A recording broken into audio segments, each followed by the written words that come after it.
This is the Conrad Alert. Civil defense information will be broadcast at 6:40. West of the Rockies, you're on the air. Hello. Y2K, how can we prepare? Stop a few of their machines and radios.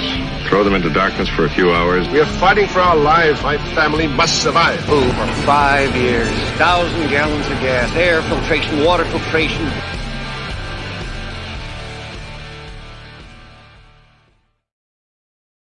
Coming at you from the frozen tundra that is East Central Alberta, Canada, streaming live on YouTube, Facebook, Twitter, Twitch, Rumble, and Odyssey. Welcome back to the workshop where we create community, find freedom, promote preparedness, and share success. I am Toolman Tim.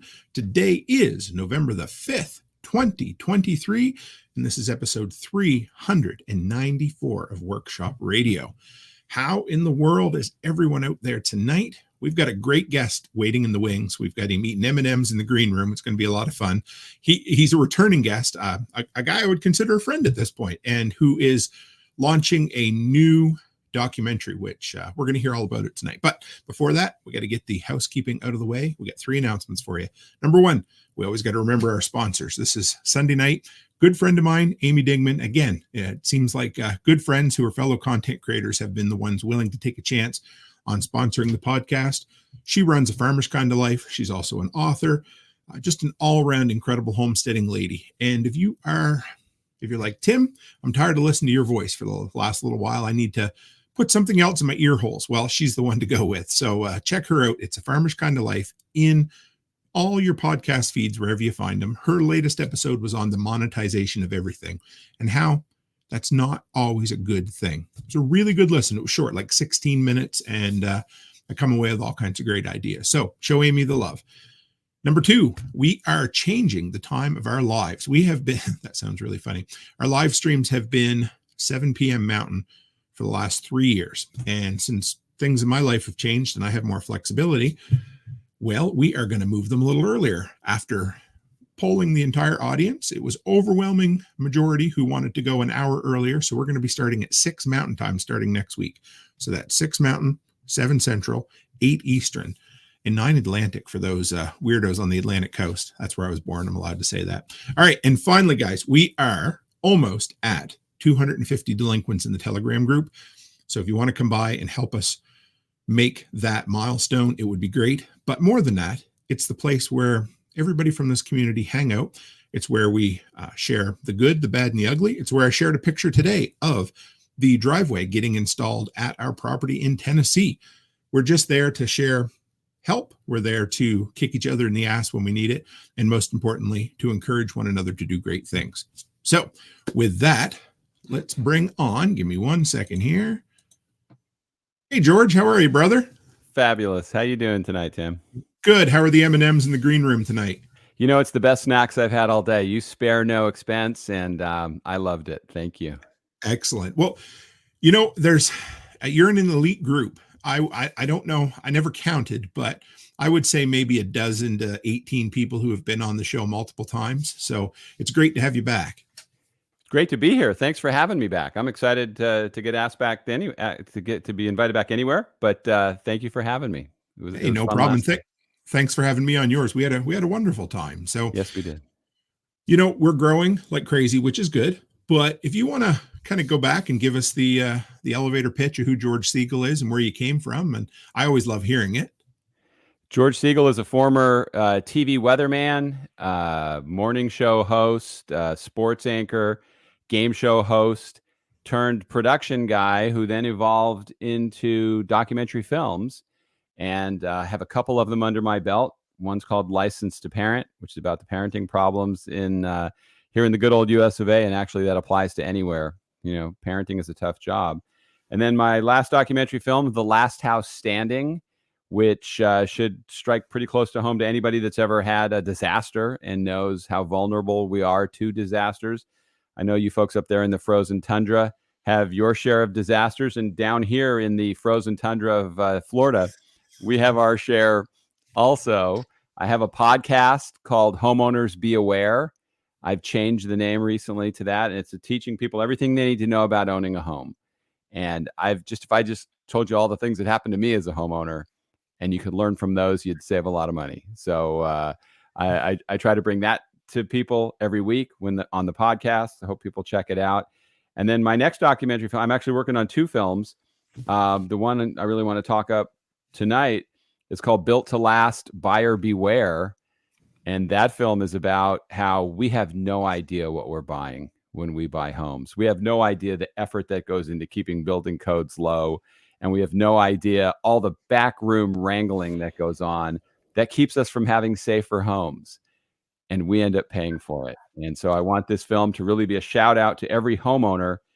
We can fix this problem tomorrow if we know more and we start asking more. If we demand more, that's how it's going to start. If we sit around waiting for the laws to change and the codes to change and government to wake up, we're going to get old with really crummy houses. So how did this, I'm kind of excited about this because it definitely seems like the natural progression from the last film, the last house standing. I want to call it last home standing, last house standing, which really showed the negative effects of the natural disasters we're dealing with. And you touched a bit on it. I believe it was in Oklahoma where some of the building codes were a little bit better, but yeah. How did this project, because I know you have a partner in this one as well, but how did this project kind of span out from the last one? Well, it's part of what happened there. Building codes, city planning, government planning.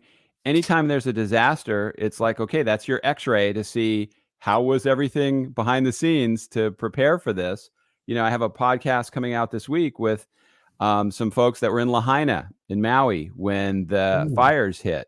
And they're talking about all the governmental failures that happened there and the way things snowballed to make a bad situation even worse. In the mainland, whenever there's a hurricane or a tornado or a wildfire or snowstorm, ice storm, flash flood, it exposes the vulnerabilities. Was that house ripe for flooding? Did the people that bought that house know that it ever could flood? Who tells us these things as home buyers? So the evolution is, yeah, there's a lot of problems, but now how do we communicate that to the people who are buying these houses so we can try to stop the problems from happening? If you have that knowledge going into a transaction, you're going to ask more questions and you're going to try to figure out, is this going to be a problem for me? Because that love affair you have when you first buy something gets pretty sour soon when all those expenses start popping up. And then you have the problems that somebody else just dumped on you, and now it's your problem. So, and I'm sure this documentary is going to kind of expand on that, but where do you start? I love that you at least started with educating the consumer, because you'll know where we stand around here. Every time somebody says, we just got to make government a little bit harder. And I mean, we've seen how that works, but where do you start with the educating the public and making them make the right choices and also ask the right questions? Well, first, I think people have to know how the playing field is even organized. You have to explain how the whole process works without getting too technical. If you go to Las Vegas and you sit down to play blackjack, hopefully you know how the card game is played. If you're playing with a 1-shoe deck or a 5-shoe deck, the rules should be clear when you sit down so you have an idea what you're dealing with. Well, you go to buy a house, you don't know what planning went into that neighborhood. You don't know about the neighborhood a mile away from there that they've now built up so much that all that water is going to rush down to your place. You don't know that the builder's lobby kept the code for the wind rating in your area to 130 miles an hour, but a Category 5 hurricane is going to wipe you out. I mean, there's so many things we don't know. Is there only one road out of my community if a fire starts? If there's an ice storm, is there backup power? Is there any way that we're going to keep the heat on so we all don't freeze to death? Nobody knows those things. You just move in assuming everything's going to be good because it just seems like it should be.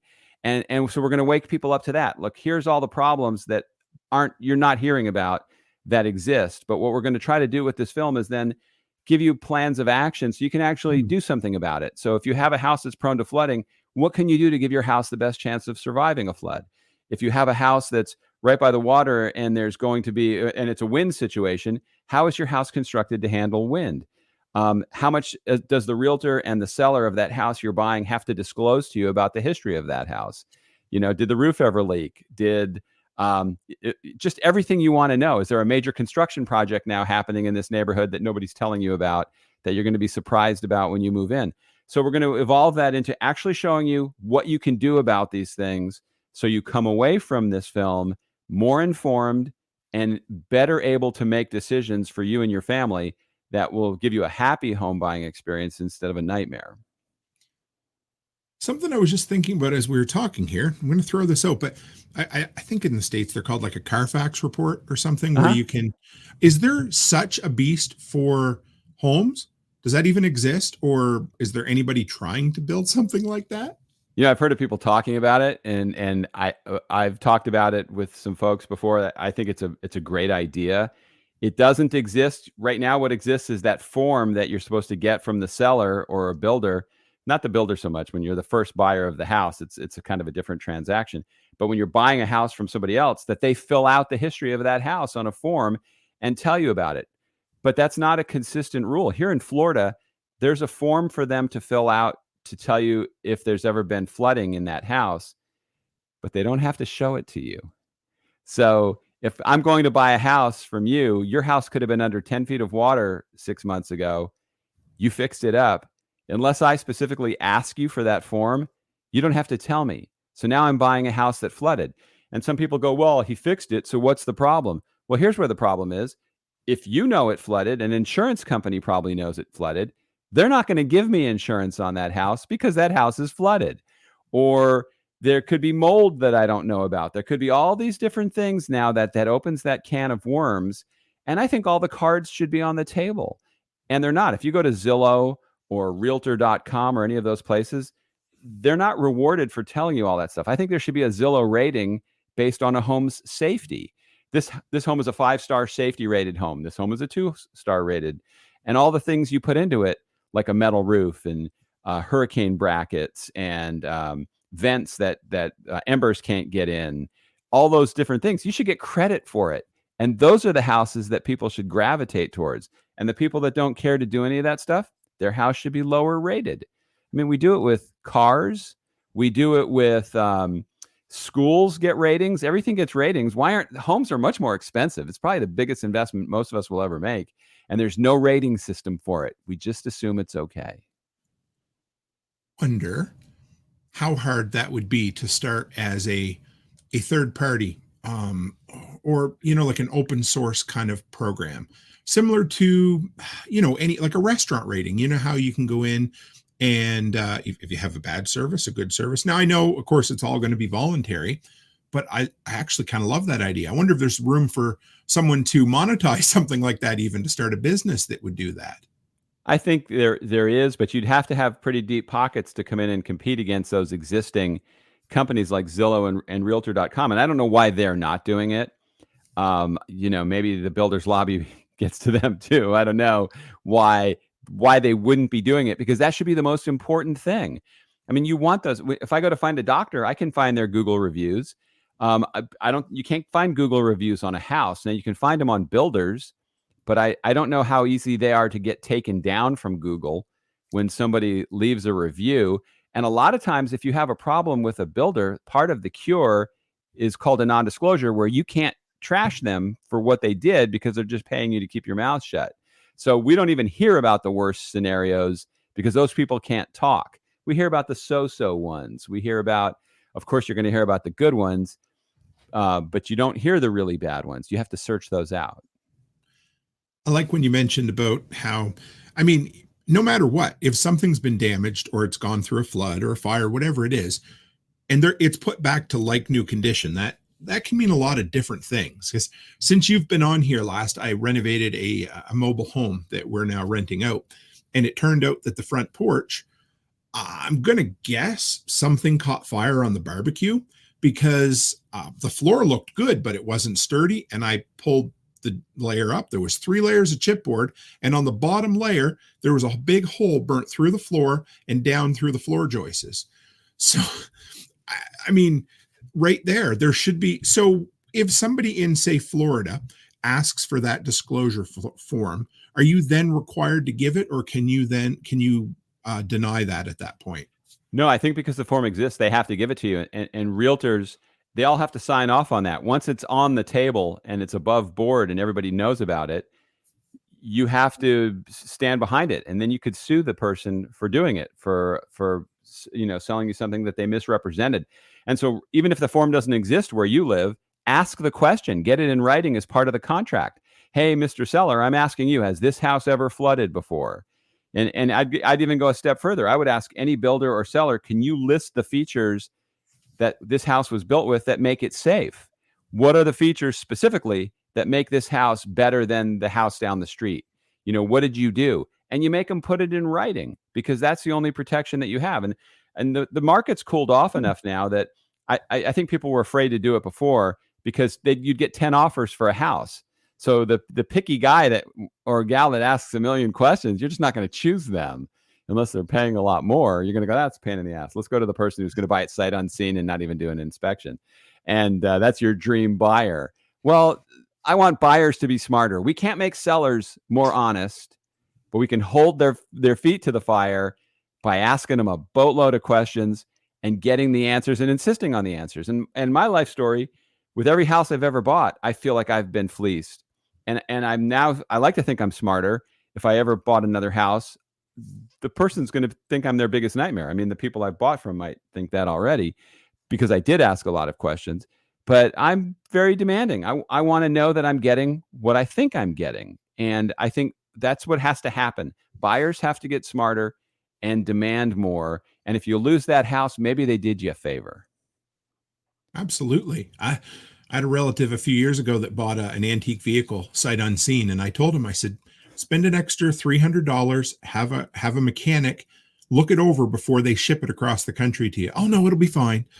It was sure fine until it showed up in Alberta with the frame cracked in half, right? So how important is it to have or to work with a good home inspector for something like this? I think it's very important to have a good home inspector. A lot of them just go through the motions and show you the obvious stuff, cosmetic stuff. Maybe if a plug socket works. How many of them have the moisture detector that they walk around with the infrared camera and look for areas of penetration for moisture? How many of them are really getting in there, getting down and dirty with the house? There's only so much you can do in a 2 or 3 hour, 4 hour home inspection, but you absolutely want to get a home inspection. But I also think you want to find out the history of the house and how it was built and what the thought process was. That house might have been built 10 levels of code behind where you are right now. So if it's here in Florida, now the wind rating, I think here in Tampa, they're building them at 140, which still seems too low. But, a lot of these older houses that get destroyed were built 40 years, 50 years, 60 years ago when the building code might have been 100 miles an hour. So now you have something that's really dangerous, and you have to assess, is it worth it? We only had one real brush with a hurricane this year. I think it was Idalia, and 3 houses in my neighborhood flooded. 2 of them are getting torn down, and I think the third one they dried out and fixed up. But one of the ones that was torn down, people bought it. The people that owned it, it flooded. They sold it to someone else who bought it and fixed it up. It flooded again, and now they're selling it. So I don't know how much back and forth of, hey, look what happened here. I mean, it's on a one of those finger duct things, those little water inlets that come in here in Tampa. And why you'd want to live near one of those is just beyond me, because where's all that water going when it pushes in from the bay? It's in your house. And so it doesn't take a big storm. And if that's your history of that house flooding, good luck getting insurance on that thing. That's exactly what I was going to ask you. So do you think part of the reason it was being torn down, I'm going to guess maybe the insurance company, one of the stipulations was you couldn't rebuild here, or can they stipulate that? Well, I think when a house floods 2 times in 2 or 3 years, it's pretty bad. It's time to make a decision of, okay, this house is at ground level. This is a slab on grade house in a neighborhood where the flood elevation is 10 feet. Let's do the math here, and maybe we need to fix this one. So that house is coming down. It was a 1-story, and now they'll probably put it with the slab, 6 or 7 feet high in the ground, because if you take a little slope up from the road, maybe they'll have one of those disposable ground floors where it's just garage, and then everything else is higher up. But hopefully they'll be a lot smarter with how they build it. But that wasn't even a direct hit for us. That storm missed us. And went by and went up to the Panhandle area of the state. So you just never know. You just never know where it's going to happen. What about tips or questions for, like, where do you start? I'm just thinking, okay, a house we bought many years ago was around 130 years old. The lady who owned it before us died. It went into taxes. And so you can imagine kind of even trying to find any answers. Do you go into that in this documentary, or do you, in your experience, have you found tips on how to dig into what, how, and why, and, you know, a house was built? Well, I think you have to ask a lot of questions, and that paperwork should exist because it had to be, the original papers had to be filed somewhere. You know, it's just nobody feels like being a detective when they're buying a house. So the first thing you can do is ask the person selling it to you for as much information as they have. But looking up tax records, looking up the history, trying to find out who the builder was, what they did. If you did a little sleuthing, you'd be amazed at how quickly you might be able to find information. I mean, so much stuff exists online, but you'd ask a lot of questions. And I think anybody buying a house, walk around the neighborhood. There may be some people that were there when that house was built. You know, I told you the story on your podcast last time I was on. When my wife and I were moving down here, our realtor took us to a house that was almost finished being constructed. And I asked our realtor about flooding. She didn't have any answer what was going on there. So somebody was walking by. They were walking their dog. And I said, hey, hi, we're thinking of buying this house. What's it like here when it rains? And they go, don't buy that house. The water comes up to the front door every time it rains. So we were like the Roadrunner, getting the hell out of there with as fast as we could, because, wow, that was a gift that person walked by. Realtor didn't tell us. Maybe she didn't know. I think they're selling houses and, you know, whatever. But we got the information very easily. But you spend a little time there. I told this other story, not on your podcast, but we bought a house in San Antonio, and the salesman, it was on a golf course. And we asked the salesman, does it ever get balls in the yard in this house? Is that going to be a problem? And he goes, no, the way the course lays out and the way it plays, you're never going to get balls here. Well, that son of a bitch lied to us. We got so many golf balls in that yard. You had to wear construction helmets in the backyard. We had to put up a 40-foot golf net. And I have 1,000 golf balls that I brought with me to Tampa that were hit into our yard. And why is it a bad thing? Okay, first, you can get pretty badly hurt if you get hit by a golf ball. But when those things pound off a tile roof, they crack it. When those tiles crack, they end up leaking, and then you get water inside your house. So you don't really want to be in a bullseye spot on a golf course. And all we had to do was hang out there. My wife and I could have brought a cooler and some chairs, sat there on a Saturday for an hour, and we would have said, okay, let's find something a little further inland from the golf course. But we were lazy. We were stupid, and we paid for it. And the worst of that, you're not, I mean, you could get that in writing for sure, but that's the type of, you know, the old salesman jive. I've had it multiple times with vehicles over the years. You know, they'll make you a promise and you don't get it in paperwork or in paper, and then, now I'm hooped, right? So would that be something you could get in writing from, I mean, but then again, how do you balance, like, who decides how many golf balls is a lot of golf balls, you know? That one, I don't think anybody's going to put that in writing, because the end of the day, they're going to go, it's on a golf course.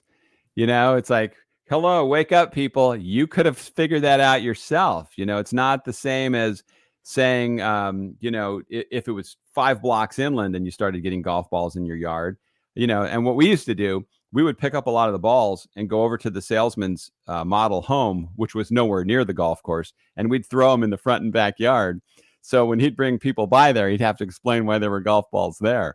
But, you know, we got so many, and I don't blame, you know, he was selling a house. We were stupid. I take 100% of the blame, but we could have fixed that by doing a little work. Don't take a salesman's word at face value on anything, because you can do the work yourself and find out. You know, if you're buying a car and the salesman goes, yeah, the car runs great at 70 miles an hour, you're going to take it out and do 70 to see if it truly does that. You're not going to take his word for it. So why would you do that with something that's so expensive as a house? You know, he must have thought we were the dumbest people in the world because we fell for his BS. And, you know, we did. I got a few questions here from the audience. I usually try to save them for a little bit, but there's some good ones here. Maybe you okay to work through a few of them right quick, and then. Oh, I'd love to. Absolutely. All right. Okay. Well, this one here, actually, this is This is Jeremy from Texas. How reliable are FEMA flood maps? That's a great question, and female flood maps too. That's a great question, and I was just the keynote speaker at the New Jersey Association of Floodplain Managers, and I talked to a lot of people there, and one of the things they were complaining about is how some of them are dated, and they said, don't take it as gospel, but you can take it as a really good guide to the area that you're looking. So the first thing you do, if you put in the address of the house you're looking at, and on that FEMA.gov, there's a flood map, and it'll give you an idea. Now, that could be an older version. They usually don't go down, so it could be worse now. So if it has your flood elevation in that neighborhood is 4 feet, like in my neighborhood, when we bought this house, it would have come in at 9 feet, and now they've raised it to 10 feet. So they're not 100% accurate, but they're a great guide and a great start. So it's an excellent resource to use just to get an understanding of where you are. And then another thing I learned from everybody there that would talk about this is if you don't live in a flood area, you still should have flood insurance. Everybody should buy it everywhere because it's not expensive if you don't have a flood problem, but you could get flooding.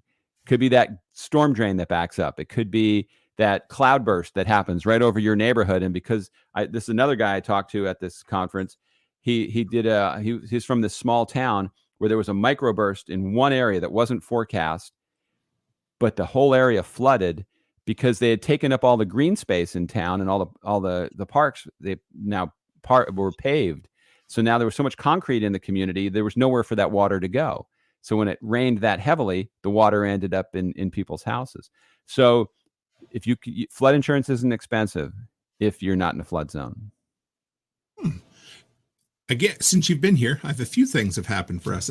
So we've got I guess three rentals. We own 5 properties altogether, and our local government, our local municipal government partnered with a company who offers. So if I have insurance, a lot of times it will cover what's inside the home or certain things like that, but it doesn't cover, say, the water main break or that sort of thing. So we've got water main break insurance now, which will cover absolutely everything from a flooded basement through the main sewer and water lines right out to the road. So that kind of stuff that used to have to be paid out of pocket by the homeowner is covered for, it's like $15 a month or something like that. Like it wasn't real bad at all. Are you familiar with any other kind of supplemental insurances or even how do you navigate the insurance thing to make sure you have the proper insurance? Yeah, and it's tough to know whether you want to buy those. I mean, I get ones from our power company that if any of their lines to your house and inside your house have a problem, if you have the insurance that they sell, they'll come in and fix that.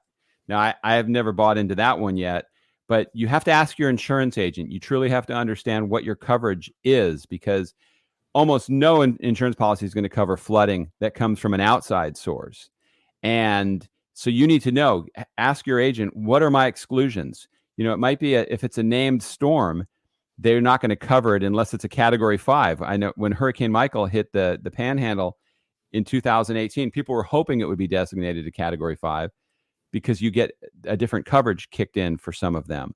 But none of that would be covered by storm surge because it's an outside water source. So you want to know what your coverages are, and then you want to make sure that you have other ways of protecting what you have because that wipes people out. When you have a catastrophic accident happen to your house, whether it's fire, flood, tornado, some people never recover from that. And the upturn and upheaval in your life during the process of trying to get all that stuff fixed and get your life back together, insurance goes a long way towards helping that. Now, it's not a golden ticket to having everything go perfectly because a lot of times insurance companies make it very hard for you to collect that money. And, it's one of those things where there's a lot of places you can buy it, but the windows where you can collect it, maybe there's one and it's in the back and it's got dust on it.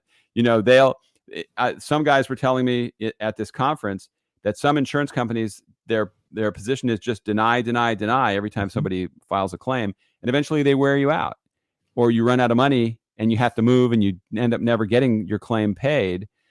Travelers used to do that for their medical insurance years ago. They got sued for it, and we were the victims of that, not with anything catastrophic, but every time we'd file a claim for anything, they would deny it. And they ended up getting sued for it because what would happen is if you do that enough, people are going to stop filing, and they must have saved millions and millions of dollars. And that's the way it is with the home insurance business too. So you definitely want to have your policy explained to you. It's hard to read all that mumbo jumbo, but that's what your agent is supposed to be good at. Do you have any tips, or have you heard of anybody who's kind of successfully navigated the insurance and fought back and got their claim approved after initially being denied? I've heard examples of the way it goes better is the more organized you are, the easier you make it for them to pay you. You know, if everything's organized. But I just watched this video recently, and I don't remember the name of the company, but it was a lawyer, and it was his clients all talking about how difficult the insurance company made it for them after a storm, where they just kept denying everything. They'd keep switching adjusters on them. They would make it as difficult as possible. And sometimes there's nothing you can do when you get in that position. You just have to keep fighting, and hopefully that's when you have to get an attorney, and you want an attorney to fight for you. Unfortunately, in some areas, you know, might be limited to what damages they can pay. So let's say you had $100,000 claim. If the attorney gets a third of it or half of it, you're not going to get all your money to pay your damages anyway. But the people that have records, that have the first ones to turn their claim in, you know, sometimes you think, well, I'll just get to it. I've got to do these other things first. Be the first in line, waving your arm, going, here's my stuff, here's pictures, here's proof of all the stuff I have, and try to make it as easy as possible for them to take care of you. But never assign your benefits over to a contractor. Never, if your roof is leaking, don't pay some guy driving by in a van $10,000 to throw a tarp on there. Gather your neighbors. There's people that are going to be just like you, and work together to do that, because people get taken advantage of after a disaster, and that's disgusting. So if you are smart, it's hard to do that when you're emotional and you've just gone through so much loss, but you just want to avoid getting taken again. That's actually something I'd like to get you to talk a little more about, because we did in the last one, but I'd never heard it before. The assignment of benefits. What is that, and why should you avoid it? You know, I think in some places they're now making that illegal. But what would happen is, so my house is damaged and a contractor comes in and goes, I'm going to fix that for you. Assign me over to your insurance company, so I'm the one that will deal with them and get paid for the job. Now, the problem is, I just had Lisa Miller on, who's the former deputy of insurance for Florida. And she told me so many interesting things about how that works. And I think they've made that illegal now. But what happens is the insurance company can't talk to you anymore. They have to deal with the contractor who's now getting money to fix your house. Well, there's a lot of shady contractors that come in after a disaster. And so we had that with Mexico Beach when we went up there. People in Panama City and Mexico Beach would turn their repairs over to the contractor, who would get paid $50,000, $100,000, and they never saw him again. Or he was really slow because maybe he's running 20 jobs. And so he just, whichever the loudest one is, that's the one you have to go to. But the homeowner loses their right to control their destiny by doing that. I don't even like it when I hire a handyman, if he's doing pavers on my driveway, and they say, yeah, I'm going to get the $2,500 worth of pavers. I'll buy them. Give me the money and I'll go buy the pavers. I always say, I'll buy the pavers and I'll have them here, and then you put them in and I'll have them delivered. Why? I don't know that guy. Why am I handing him all that money? Try to stay as in control of the project as you can so you don't get taken advantage of. This one woman, she lost hundreds of thousands of dollars because they took her windows. Her house was just drywall and studs for months. One lady had Chinese drywall put in, so the drywall was all rotted and nasty. So you just want to make sure that the contractor is not the one that's in control of your destiny. And so that people are aware of this, how would a contractor position it to you to try? What is the advantage, or why do they tell you should do this? It's how I work. They'll look at you and they'll say, here's what you have to do. Here's the contract. I'm going to fix your roof and this and this and this. And I'll work directly with your insurance company so you don't have to hassle with it. Sign these documents. And now the insurance company sends them the money and pays them directly. And that's a terrible deal for you. You don't want that. You want the money to come to you and make sure the contractor's doing his job. They shouldn't get 100% paid when they haven't even started the job. That happens a lot here in Florida with pool builders. A lot of people in my neighborhood have lost $100,000 on a pool because those are some shaky construction people right there, where they'll take the money and they'll float it from job to job, or they're not paying for the equipment, or they're not doing different things. And it's a musical chairs game, but you're never going to get your pool. And because you're too deep into it. And once they have your money, what's their incentive? But if there's along the way, there's different benchmarks they have to meet to get paid, that's a better way to go. Okay, you've dug the hole. Here, I'm paying you for that. You've now put in the plumbing. I'm paying you for that. That's the way a reputable builder works, and that's the way a reputable pool builder should work. But they don't. There's just a lot of people out there preying on us. Roofers. I've heard people tell horror stories about roofers. I had one guy, we had a water leak on our roof, and this guy drives up, and you talk about a good old boy that they looked like had rolled up here, and he looks up at the roof and he goes, it'll cost you $2,500 to fix that. And I go, it'll cost me $2,500 to fix what?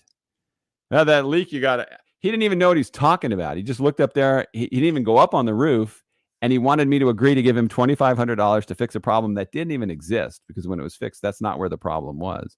So I've had people try to screw me broad daylight right in front of my face. You got to be careful. And when you're a victim of a disaster, you're not thinking right. You're shell-shocked. You're desperate. Some guy in a white horse rides in and says he's going to help you get your life back together.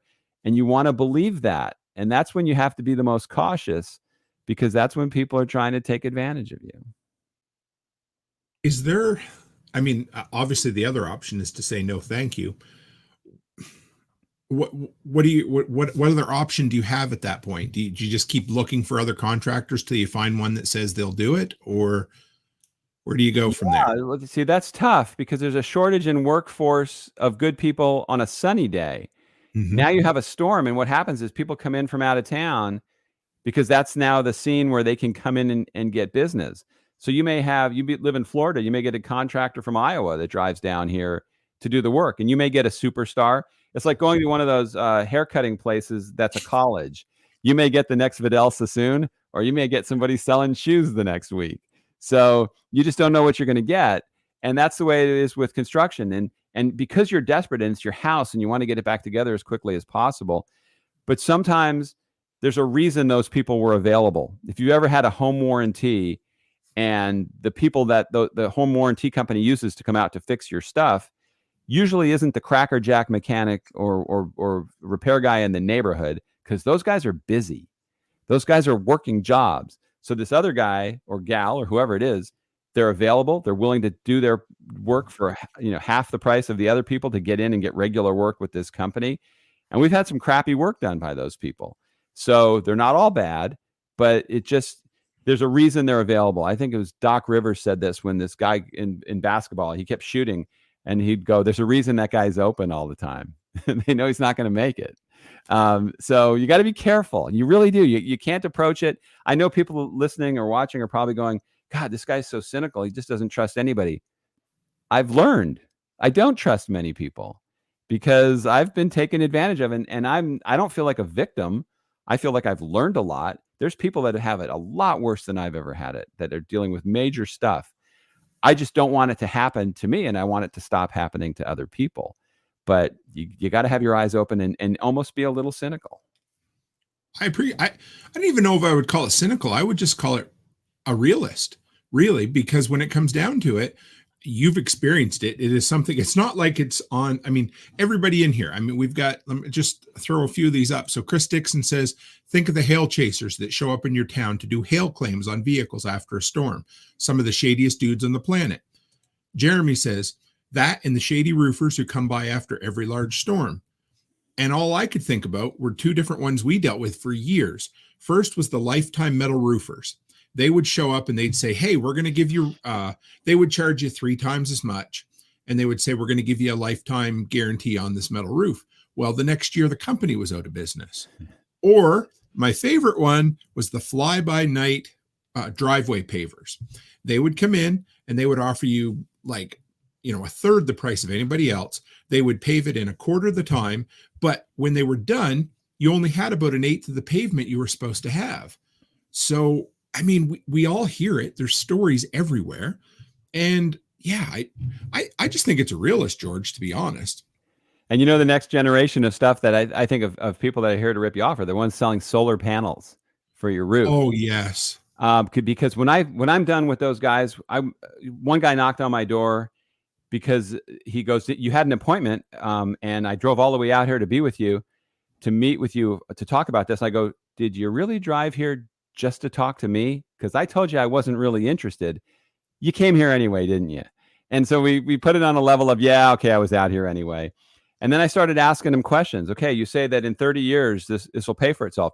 If I sell my house in 5 years and the people buying it don't want solar panels, what's it worth to them? What's it adding value to my house if somebody doesn't want it?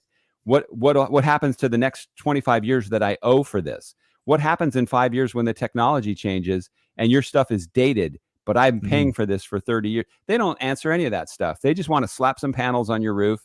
And some people have very good success with it. It's a great technology if it fits and works for you, but you're making a huge commitment on something that, you buy a laptop a year from now, they're telling you can't use that anymore, that we've already passed that by. We're on the iPhone 15 now. Who would have thought? You have an iPhone 12 and it's a dinosaur. So I'm worried about any of that stuff. So I think if we approach it with I'm going to take a step back. I'm going to start off by saying, I probably don't believe a word you're going to tell me. Now sell me. Tell me why what you have is good, and really challenge them. Most of those guys will wilt. I mean, there's some that are good. There's some that are really good salesmen. But, a lot of them are there just to fleece you. Haas says the elderly are the most vulnerable. And I mean, that's true.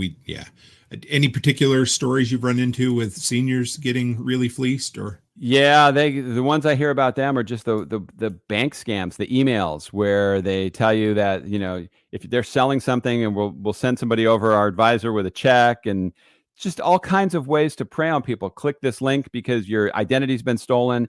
And if you don't click on this, and anybody that preys on elderly, that just makes me sick. I mean, I feel like I'm getting a little feeble, but because I don't trust most people to begin with, I'm never going to reach out through one of those things and respond. I now know I'll call my bank directly.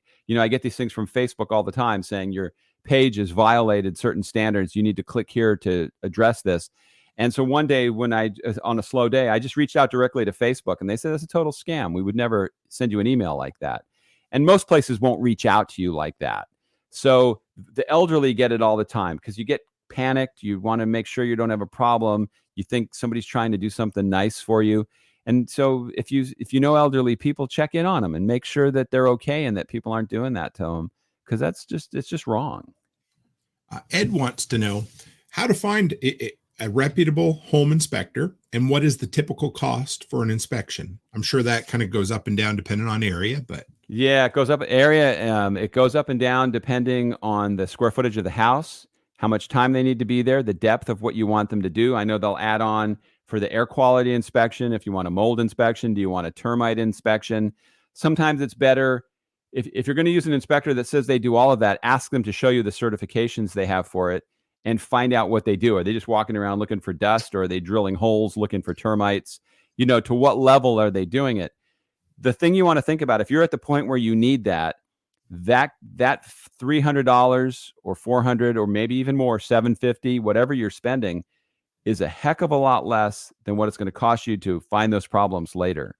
Because termites can destroy the foundation of a house, the structure of a house, the wiring behind the walls. There's a lot of things. I've had inspectors over the years that have just flat out missed things, and there's only so much they can do in that amount of time. But you want to ask around. A lot of times a builder, I've had builders say, here's a list of inspectors you're not allowed to use. Those are probably the guys you want, because there's a reason they don't want them there. They probably catch all the crap they're trying to pull on you. So I want to get the toughest inspector, the one that they don't want. Don't get one from your realtor. Ask other people. Go on if there's a next door in your neighborhood and read their reviews. And don't just read do the most recent reviews. That's the best thing to do. and then drill down and read what the 1-star people said. Some of them are competition that just want to screw that person and say bad things. But if you read enough of them and they seem real, it gives you an idea that maybe this guy or gal is lazy. Maybe they're not doing their job. You know, on my Instagram page, there's 2 inspectors that I follow their videos. And I love these guys. I wish they were inspectors where I live, because they're so thorough. They have such great advice, the things they find, the things that they point out. And you want to make sure that that inspector is just going to really be giving you information above what you could see yourself. You know, I can walk in there and see that wall has some bowing in it, or I can see that the tile is not level in the house. I want to get a sense of what might be behind the walls where they can get to it. I mean, no one's going to let them tear into the wall completely, but just a knowledgeable inspector that's going to do an in-depth report. And then once they do that, when you present that to the person you're buying the house from, hold them accountable for what's in that report. A lot of people don't want to do that. Well, there's too many things on there. You know, it's very powerful to say, great, you know, thank you, I'll find something else. And it hurts to lose that money on the inspection, but they did you a favor. Can you, if something, I would assume home inspectors carry some sort of insurance, but if something comes up shortly after, are they liable, or is it another one of those situations where we'll tell you about things, but if we don't find it, it's not our fault? That's a great question. I would bet they do not take liability for I kind of thought so. what actually is there. Now, I don't know the depth of that on certain things, but you know, I see the question that's up on the screen. How long should they take? I mean, I've had them take anywhere from 2.5 hours to 6 hours, depending on what you're having them inspect. And if possible, if you're worried about radon or other things, like I say, make sure that know what the certifications that inspector has, and say, if I'm paying you for these additional services, what are you actually doing? I don't want it to just be, while I'm walking around, I go, yeah, I didn't smell gas. Or like with the termites, I didn't see any dust on the windowsills. You want to know that they're really inspecting those things, because you might be better off just calling a termite company and having them do it. And when you do get that kind of inspection, find a company that's not doing it because they just want the business of now fixing something that might not be a problem, because you want the person that's reputable. You know, when we first moved in here, I think I told this story last time I was on, we wanted to get a whole home generator. And the first guy that came out was this company called Mr. Sparky, who I saw his trucks around the neighborhood. And he said $28,000 was the price he gave us for that generator. I ended up getting it for $12 somewhere else. And normally I would never call a company back. Once you don't get the business, it's like, oh, the hell with you. But I said, hey, can I ask you a question? Do you think I'm stupid? What do you mean? I mean, did you think I was so stupid that I might live in a nice neighborhood that I wasn't going to check and maybe get a second estimate or a third estimate? Well, what do you mean? That's what it costs. I go, give me a break, man. You're so far out of whack on your estimate. You're over 2 times more expensive, and I got a better system from the other company. So go screw somebody else. And I just, I'm tired of that kind of stuff. It's frustrating. What did you end up getting? I know this Generac. Yeah. Run basically the whole home, or yeah, basically we could do laundry during a storm, but if the power goes out, but here's the thing that they don't tell you. And I love Generac. I've had great experience with them. They don't tell you all the costs after your warranty runs out. So, the first 5 years, everything's covered under the package that you get. But the 6th year, it's now a $350 service or $400 service. And then they don't tell you that the valves have to be adjusted after so many hours. Never heard that. The valves have to be adjusted, and that's a $500 or $600 service to get those done. And they tell you you don't have to do it, but what's the point of having a generator if when you need it, it's not going to work? So if they say at 25 hours and at 100 hours, that's what you need to do, you kind of have to go with that. And then probably the biggest thing that made me feel like a dumbass was I just said, hey, I'm curious about this. What happens if this runs for more than a couple of days? And the guy goes, you have to add oil. I go, what do you mean? It's a gas generator. Nobody told me I had to open it up and add oil. I can't even lift the hood of my car. You told me to add oil, I would go over to the car dealership. But now on a generator, so he showed me how to open it, where you put the oil in, the oil you have to buy. Now, I'm sharing this story knowing it makes me look like I don't have my man card, but a lot of people are like that. And if you didn't ask, you wouldn't know. So if a hurricane could have hit the first 5 years And I wouldn't have known I had to put oil in it. Nobody told me. And this is with a really good company. This is where you have to ask questions. I'm buying this expensive device. I need to understand how it works. Don't just assume it's going to work. It's really good, George. Thanks for sharing that. And dude, you got a man card. Trust me, you're good. But no, that's actually really cool because I've never been, I don't think I've ever gone deep with someone on a backup generator like that. And those in and outs are, did they happen to offer an extended service plan? Do you remember? No, it was 5 years, which seemed pretty good at the time. It did not go beyond that, or I would have considered it, because I think that's such an important device. It's one of those things where, my wife doesn't why are we going to spend the money on this? Why are we going to spend the money on that?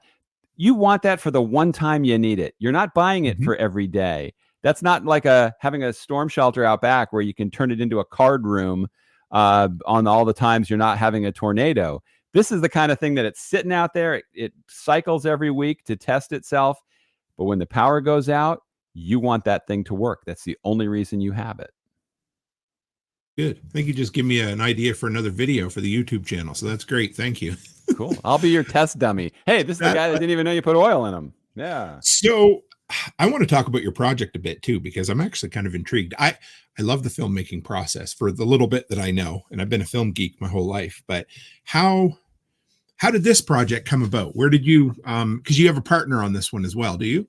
Yes, Aris Papadopoulos, who wrote the book Resilience, the Ultimate Sustainability. He's a very knowledgeable guy about the construction industry. He knows all the backdoor stuff that goes on behind the scenes that keep the codes low and all this stuff. And so Aris has a nonprofit that is funding a portion of the film, and he's gotten some other people that raised money, that donated money to contribute to the production budget. And then, like all knucklehead filmmakers, I said, well, let's crowdfund the last 20% of the budget. So on this platform called Seed and Spark, we put up a fundraising initiative to raise $25,000 for the film. And, as you and I were talking before we went on, crowdfunding is a very humbling thing to do, because you think you have thousands and thousands of people that consume what you put out there, but that doesn't mean they're going to give you any money for it. And it's tough. I've done this before. I did this for 2 other films. One of them, I put it on a platform where I actually raised $40,000 was Kickstarter, but I had set the goal at 50. I didn't get a penny. And so then I switched to another platform, and it's very hard to go back to people that you asked to contribute once, because they go, I already gave to you. Well, you never got charged for it, but can you do it again? And most of those people did not follow me to the next platform. So you get one shot at it. So I've put this out there to raise the 25 grand. So far, we're about a 10% there. 14% tonight. 14%. It's a slow process, but what I'm asking is, anybody that's a homeowner or thinking of being a homeowner, go to our campaign and look at it. What I'm trying to do is help all of us. And this isn't money that's going to go towards George getting a boat and getting braces on his kids' teeth. They already have that. What I want to do is try to get an A-level celebrity to voice the film. I want to add special graphics, things that'll separate this from being a great film to a really great film. And to do that, you need to raise extra money. And I want you to say, look, can I give $10? Can I give $25? And there's different incentives on there that you get, where you can, the more you give it some of the higher levels, you can get an advanced screening of the film. You can get your name in the credits. You can be on our Walk of Fame on our website, the Wall of Resilience, where your name goes on there and it'll be sitting up on our website like it's the Grauman's Chinese Theater. Or we can get a social media shout out just for giving $10. And anybody who is kind enough to contribute, I say, just share it with somebody. Just share it with your social media and say, look, I just gave to this film because I believe in what they're doing, and I'd love you to do it too. When I did my last one, I told you this story where I went to some really good friends and I said, would you, share this with your social media and contribute? And they shared it with their social media, but they didn't contribute. And if I'm going to ask you to follow me into the fire, I better go first, and you better go, hey, George went, so I'm going to follow him. If you just ask people to do something, but you're not willing to do it yourself, it doesn't mean the same thing. So if you can contribute a small amount, and I know the times are tough, I feel like I'm on the Jerry Lewis telethon from years ago. But I'll start singing in a minute. But if you just contribute a small amount and then ask other people to do it, we'll hit our mark easily. If everybody that loves the Toolman just dove in there. So that's what I'm hoping people do. It's like you put yourself out there. Sometimes you hit a home run. Sometimes you just get the pie in your face. But it's worth the shot because I believe in the cause passionately. Absolutely. And for the record, folks, I put my money where my mouth was, and I donated $100 tonight before I came on live because, I mean, like I said, I consider George a friend now, or at least somebody that we know each other through this system. And whenever somebody that I know and I know does good work and they create, I think they deserve to be rewarded. I'm excited. I got a few more questions about the process, if that's okay. The first one that popped into mind was, you said you'd like to have an A-list celebrity do the voiceover. Do you have a pick or anybody that you would? I don't want to get you in trouble, but I'll share the link. It's in the show notes tonight too, guys. But while George is giving this answer, I'll copy and paste it again. So there's a few people I would love to get, but they'll never do it. It's hard to get to them. The challenge with something like this is you want somebody big, but they can't do it for what they would normally do it for.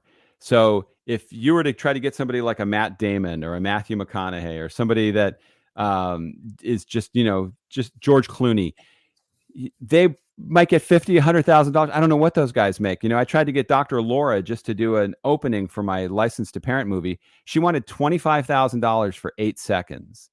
You did not hear Dr. Laura in that film.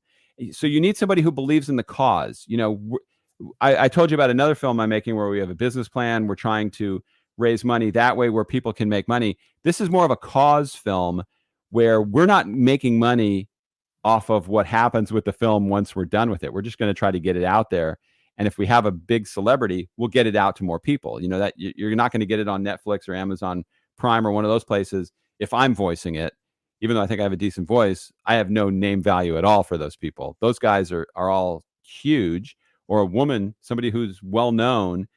So they have to like the cause and want to do it. Now we're going to pay them if something. It might even be donating that money to a charity that they care about. It takes about an hour of their time to come in and read the script. They don't have to go to all the shoots and do everything. So the goal is to get as big a name as possible. And I do have a list, but it's hard to get to those people. So one of the things I want to do as we get a little further into this, is you just throw the seeds out there and you try to find out who knows somebody, and you just never know. You put the right karma out there and the right celebrity somebody who maybe lives in Florida or lives in California and deals with mudslides and fires go, I care about that. I want to make this happen. And that might sound a little blindly ambitious, but I believe we're going to do it. If I throw it out here to the people in the workshop community who you think would be a good voiceover, because I think they know who I'm going to say, I'd love to give them a little more time to figure it out. But Mike Rowe would be absolutely perfect. The Dirty Jobs guy. Do you know? Oh, I love him. I think he's terrific. He has that baritone voice. He has a podcast. He cares about causes like this. He's my White Whale or my Moby Dick or whatever. So I'm going to have him on my show someday. I've been saying it for 3 years now. Hasn't happened yet. Lots of people have connections who have tried for me, but he would be a perfect voiceover guy for your movie. Absolutely. No, he's terrific. And there's a lot of people that are like that, that are out there in the world. One of the names I tried, I thought was interesting because he's right here in Tampa, is Dave Bautista.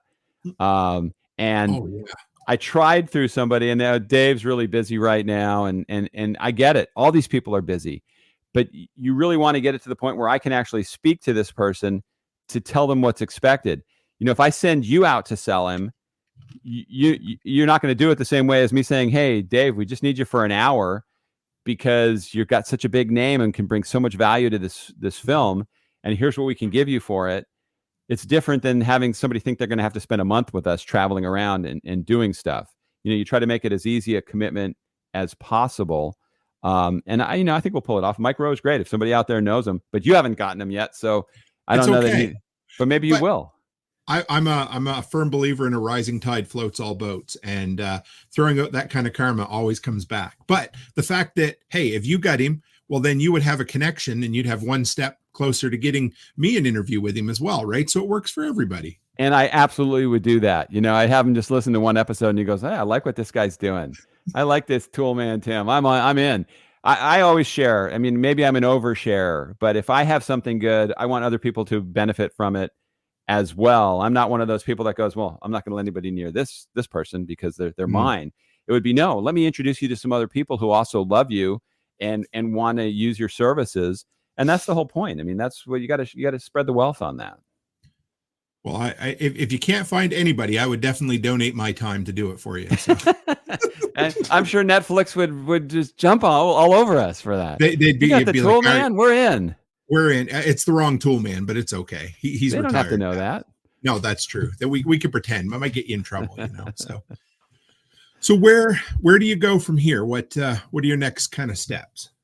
Well, the next steps, we're starting production in December. Okay. And we're going down to shoot in Sanibel Island, Captiva, Fort Myers, and Naples. And then we're going to come back here and shoot in Tampa. And then in the beginning of 2024, we're going to go up to Mexico Beach and Panama City and, Tallahassee.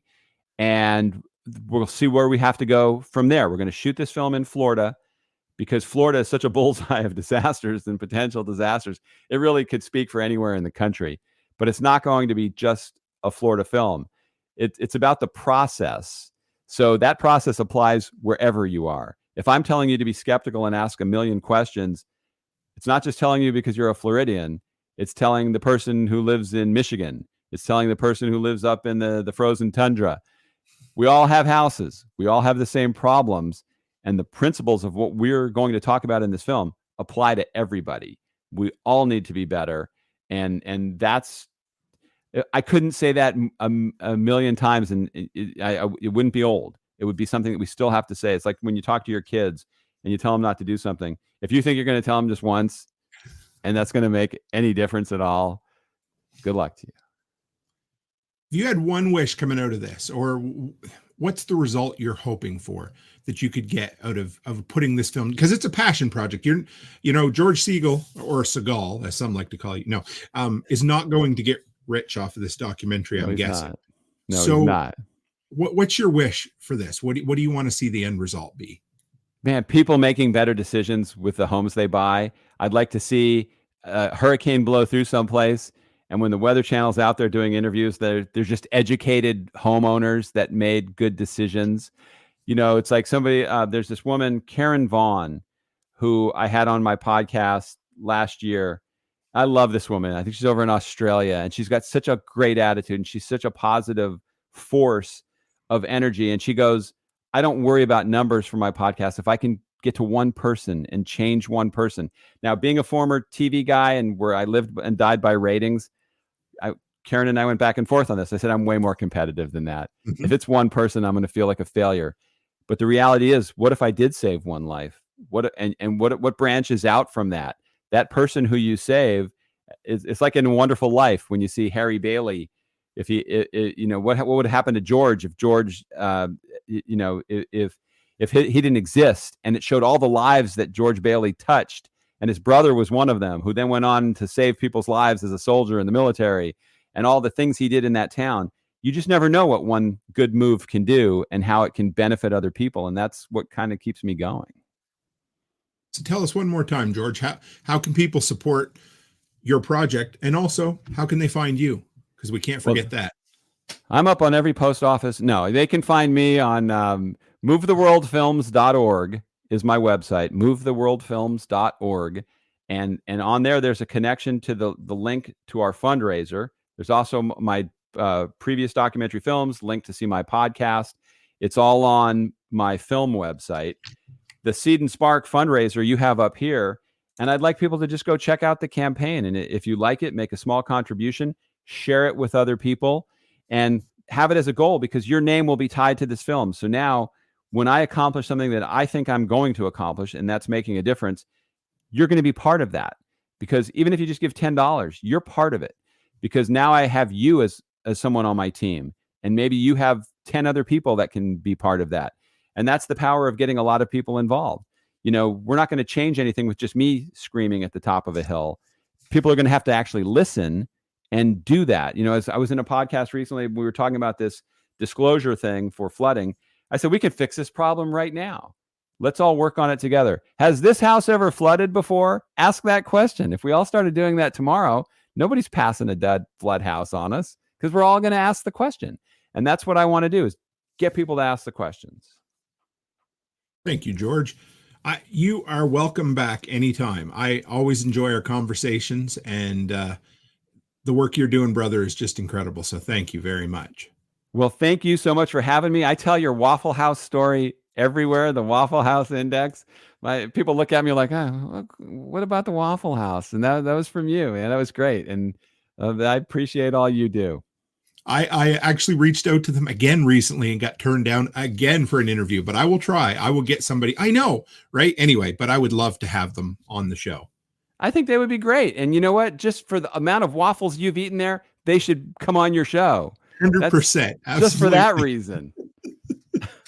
Well, thank you, sir. If you want to hang in the back for just a second, I'm going to close up the show and I'll be right back with you. Absolutely. Thanks for having me on.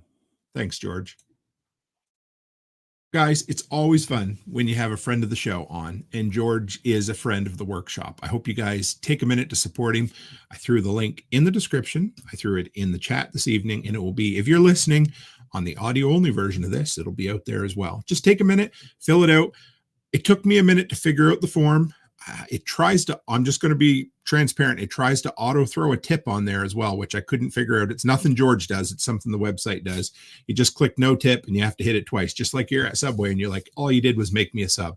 But make sure you support George, because man, his last documentary was awesome. And I can't wait for this one. Like I said, I threw some money in there tonight because I believe in his cause, and I believe in him more than anything. And when somebody I believe in is putting something together, by proxy, I believe in that as well. So guys, with that, don't forget, next week, 6 p.m. Mountain Time is the new time for our live streams. And as always, stay happy, stay healthy, and have a great week.